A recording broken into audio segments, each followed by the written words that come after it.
ఆంధ్రప్రదేశ్ ప్రభుత్వ మరియు జిల్లా కలెక్టర్ వారి ఆదేశాల మేరకు స్వర్ణాంధ్ర స్వచ్ఛాంధ్ర కార్యక్రమం ప్రతి నెల 3వ శనివారం నిర్వహించడం జరుగుతోంది. అందులో భాగంగా తమ ఇల్లు పరిసరాలను శుభ్రంగా ఉంచుకోవడం మరియు నీటి నిల్వలు లేకుండా జాగ్రత్త వహించడం, నగరాలు నివరాత్మక పరిశుభ్రతమైన దృష్టి సారించాలి. ఇక కాలువల శుభ్రత, గుంతల మరమ్మత్తు మరియు ప్రజా ప్రదేశాలలో పారిశుద్ధ్యంపై ప్రత్యేక శ్రద్ధ పెట్టాలి అనే థీమ్తో కోట వీధిలోని జిల్లా పరిషత్ బాలికల హై స్కూల్ నుండి 4 రోడ్ల సెంటర్ వరకు ర్యాలీ నిర్వహించారు.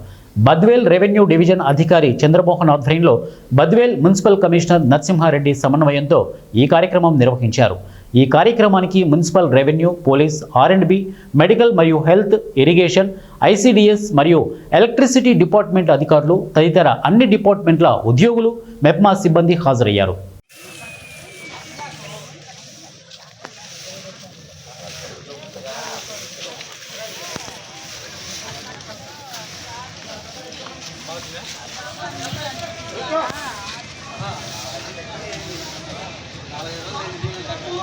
ఈరోజు ఇక్కడ ఈ కార్యక్రమం అమలు చేసే దాంట్లో భాగంగా ఇక్కడికి రావడానికి అవకాశం కల్పించినందుకు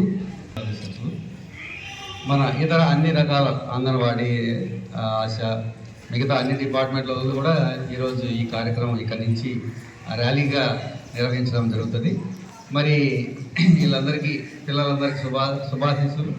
వీళ్ళందరికీ స్వాగతము, ధన్యవాదాలు.